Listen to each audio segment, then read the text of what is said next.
Tiny Epic Galaxies. This is the third game in the Tiny Epic line by Gambling Games. Like the other games, it is a small, compact game that attempts to portray the kind of situations that very often you have in bigger, bulkier, and more complex games. It tries to give you an economic representation of traditionally big themes and big game experiences. The third game in the line, and I really did not know what to expect from Tiny Epic Galaxies. Not so much because of the setting is different. The first two games are both fantasy games, and this one is sci-fi, but simply because the first game in the line I like very much, the second one not very much. The first one is Tiny Epic Kingdoms. I enjoyed it a lot. It has a civilization element, a war game element in a fantasy setting with a lot of different fantasy races. A lot of fun, really well conducted. The second game, Tiny Epic Defender, I found a little too bland and straightforward, a cooperative mechanic, so I was very optimistic. Fantasy setting, cooperative game, but just there weren't many interesting choices in the game to really get me engaged. Tiny Epic Galaxies, so one was a good game, one not such a good game in my personal opinion.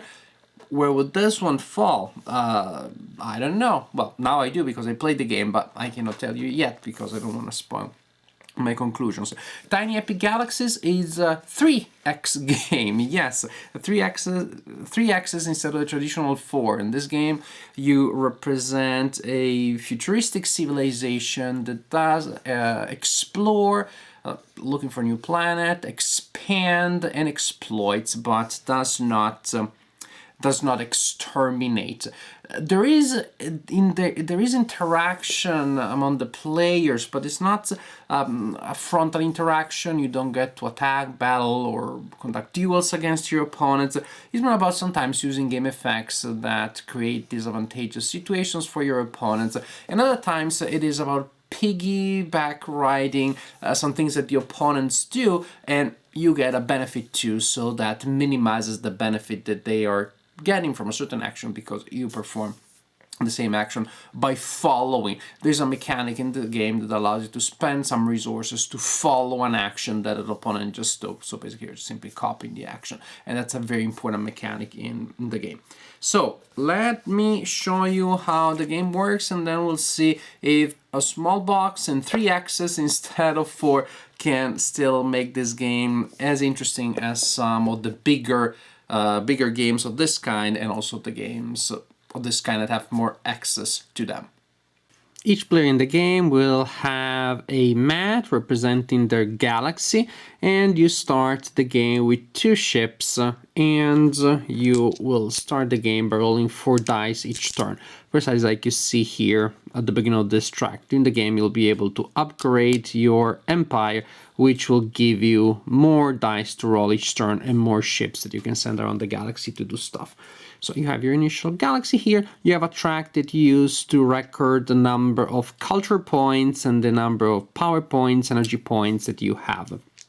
Each player will also have a secret mission card that is kept, guess what, secret from the opponent, and your secret card, your secret mission, will list a certain condition that, if met at the end, will give you some extra victory point. The game ends, or I should say the end of the game is triggered when a player reaches 21 victory points. At that point, each other player gets to take a turn. Then secret missions are revealed, and that may still change the final score. And at the point after you revealed and after you're taking into account the secret mission cards, the player with the highest score is the winner of the game. Now, you have, as I said, your little mat here, but there are also places that you want to colonize. This is kind of the point. You have a deck of cards representing planets that you're attempting to colonize. Planets, as you can see, have an icon representing the planet itself on which you can land, a symbol representing the type of resource that it produces, which can be culture or energy/power, and a track around the orbit of the planet where you will place your ship. You'll place the ship at the beginning of that track if you're trying to colonize the planet, and you need to spend up your resource to advance on that track. If you're able to bring your ship at the end of the track before another player does, then you take the card, you slide it under your mat so that only the bottom of the card is visible with a special action and a numerical value available. And now that's a planet that you have colonized, you're added to your system. The card now indicates the number of victory points that that card is worth, and also an action that now you may be able to activate. But how you do all these things, going around, colonizing planets and such, you do so by rolling dice. At the beginning of the game, you have 4 dice as indicated there. You roll them, and then you spend them to perform actions. At any point, including after you started spending them, you may reroll any and all of your still unused dice. You can do that once for free. If you want to do that more than once, you need to spend energy, a point of energy for each reroll that you get. This icon allows you to move, so you can move from your galaxy to a planet or to the beginning of a track, or then move from a card to another card. You cannot simply transfer from planet to orbit or vice versa. If you land on a planet, you immediately activate the action indicated at the bottom of the planet. And there are a lot of interesting actions, so timing things well, finding the right time to activate some of these actions can be extremely beneficial. If instead of activate or landing on a planet, you activate the beginning of a track, well, that is that for now, but you are setting yourself up to participate in the race for the colonization of the planet. Other icons, maybe icons that match that symbol there, which is diplomacy, or icons that match this other symbol here, which is economy. So each economy symbol will allow you to advance one of your ships by 1 space on a track that is based on economy. Each of these symbols spent will allow you to advance one of your ships by 1 space on a track that is based on diplomacy, that revolves around diplomacy. Then we have these other 2 icons here, culture and power. These allow you to acquire resources. Each time that you spend a die representing culture, you get a culture point for each ship that you have, which is orbiting or has landed on a culture planet. So this is the situation right now. I have a point of culture from there and a point of culture from there if I decide to spend this die here for culture, to cash in culture. The same applies with power. When you spend the power die, you get a point of power for each planet where you have a presence that has the power icon. Also, your galaxy has a power icon, so that also gives you power, and your increases in power or in culture are recorded here. Speaking of culture, it's also important that when you're spending a die, you need to give a minute to your opponent, because the opponent may decide to follow you, and if they do so, they can spend a point of culture and simply replicate, copy the action that you just selected, and they can take that action too. One more icon is left to discuss, which is this one. It allows you to activate an effect in your galaxy area, which may be the effect on your map or any effect in the planet cards that you have colonized. The effect on the card is that of upgrading on your map is that of upgrading your empire. So you need, when you need an icon on a die to activate that action, and you need to spend a certain number of power points or culture points, and you cannot combine them. For this expenditure, it is all one or all the other. You need to spend the number of points that is the next on this track. So if I'm here and I'm taking this action for that action to do anything, I need to spend 2 cultures or 2 power. If I have them, then I move my marker there, and that increases the number of dice or of ships that I have available. Also, it gives me victory points, so that's another source of victory points. There are a couple of extra details. For example, you have the option of converting 2 dice that you haven't used that. So you pretty much sacrifice them, so that allows you to change the face of a third inactive die to any one symbol that you want in case you really want a certain symbol. But the general idea is pretty much this one, that you have this sort of like chain of events. First you move to planets, either cashing an immediate benefit if you land on the planet, or starting a race for the colonization of the planet. Occasionally you will colonize the planet, add it to your system. Occasionally you will have enough resources and the right icons to advance on this track, which will make you more powerful and build momentum and make it easier to gain further resources, expand your empire, and so on and so forth. As I said, the end of the game is triggered when a player reaches 21 points, and at the point after all final end of game effects are resolved, the player with the highest score is the winner of the game. The game includes also a solo variant, which is not just set up multiple sides and play all at the best of your possibilities, which is fun with war games, but it would be, I guess, pretty dull to do it here. You're playing against an AI that is called the Rogue Galaxy, and the Rogue Galaxy is found on the back of the regular Galaxy. So you set up the game as normal when it comes to the planets that are available and your own galaxy, but as for the enemies, you flip one of the cards, you use that as the Rogue Galaxy. The Rogue Galaxy starts with 4 ships already in the middle of the galaxy. Their galaxy doesn't just produce power, but as you can see, produces power and culture. On the plus side, the Rogue Galaxy only starts with 0 energy and 0 power. So when it is your turn, you resolve your turn normally, but when it comes to resolving the turn of the Rogue Galaxy, things work a little differently. You roll the dice for them one at a time, and the number is indicated there. They also start at the beginning of this track. So they roll 5 dice and you roll one at a time. As they are rolling, you have a chance of spending an energy and a culture to reroll one of the dice that they roll. And then you simply follow the instruction. When they get the action of moving a ship, they move to the leftmost planet that doesn't have one of their ships yet. They never land on planets. They always orbit around planets, trying to get to the end of the track and to colonize the planet before you do.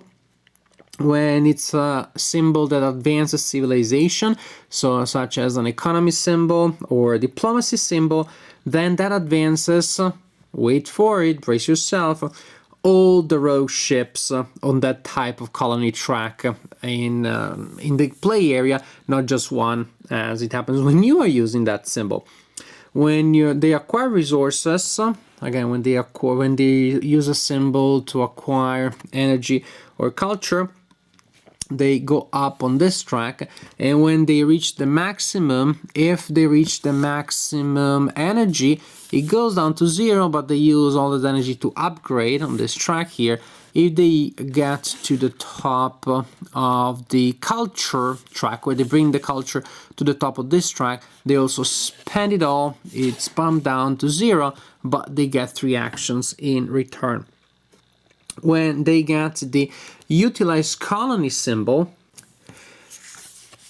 utilize colonize symbol, which is the symbol here, with that symbol they get to execute the action in this section of their mat corresponding to the level where they are. So for example, if they're here, then the rogues steal a culture from you.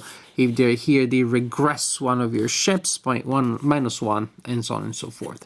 So they build strength fast, they are able to take resources away from you. They're annoying. They're annoying and fairly powerful, not that easy to beat. When you're playing the solo game, you win the game according to usual game rules. So if you reach 21 points, there are no secret missions in this game. The Rogue Galaxy wins against you if they reach 25 points or more before you do. Alternately, they also win if their Empire marker reaches the Skull and Bones area on this track here, on the Empire track.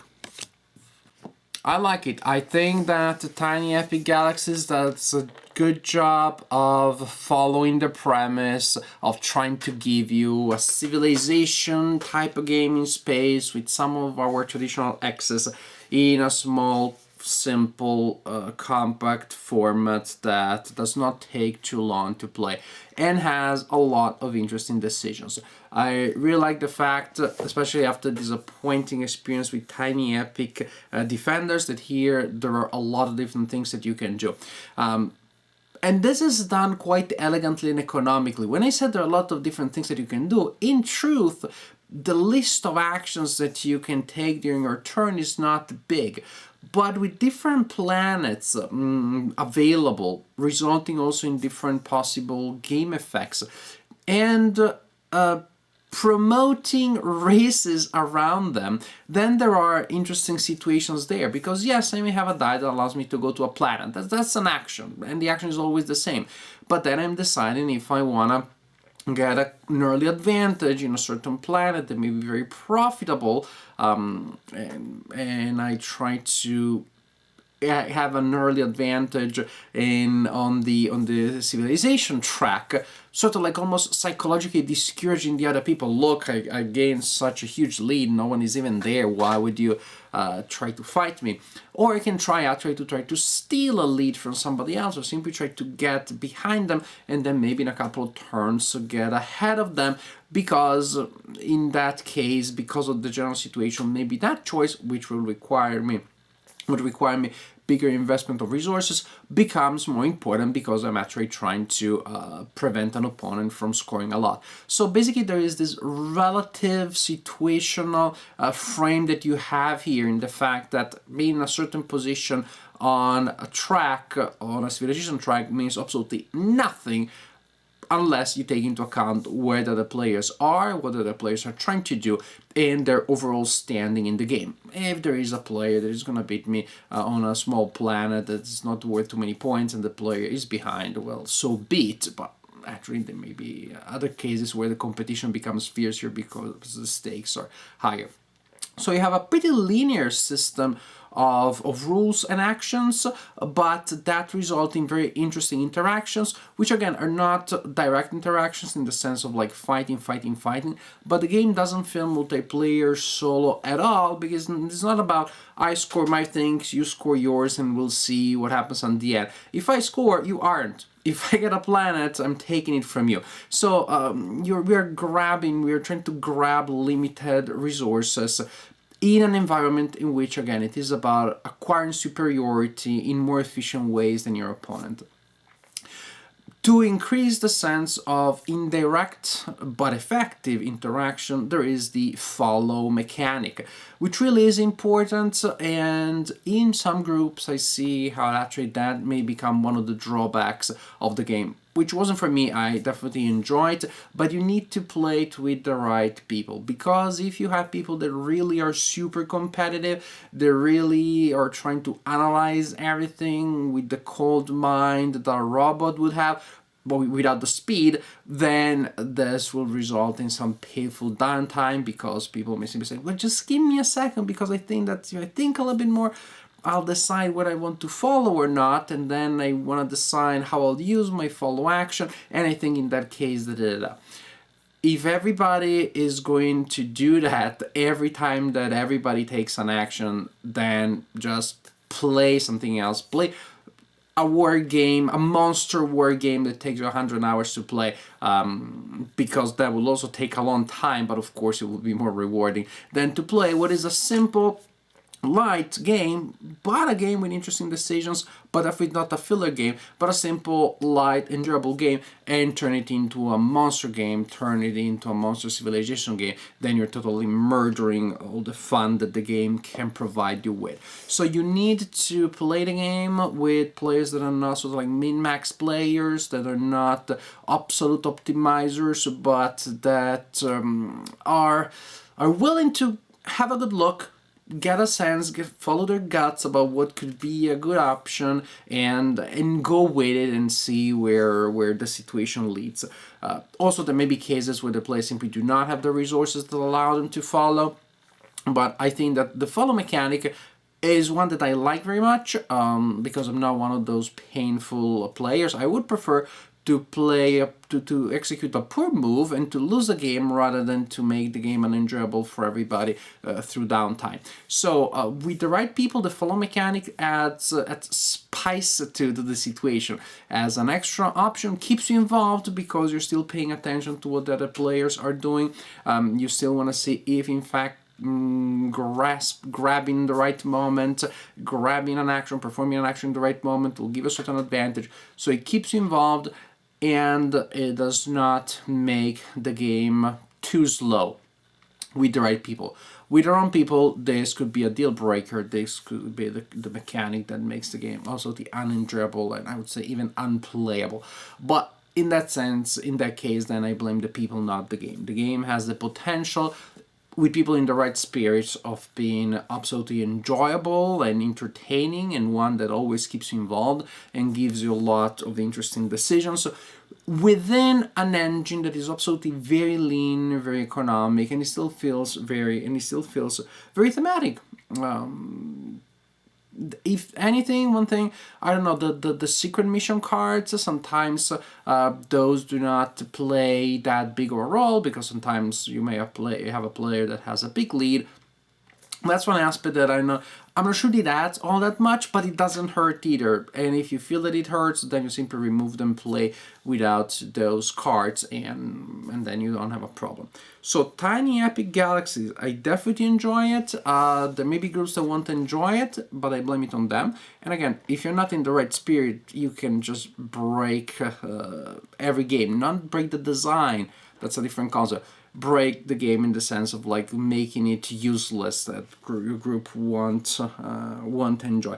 Tiny Epic Galaxies, played as a light game, but not as a silly game, not as a filler, not as a social game, as a light but intelligent game, and I think this is a game that can give you a lot of fun. I'm definitely happy that after the back and forth, the pendulum that switched for me in the Tiny Epic line, after really good game, kind of meh game, now the pendulum has switched back into the very good game realm and has given me a game that definitely I enjoy, that I'm happy to have in my collection.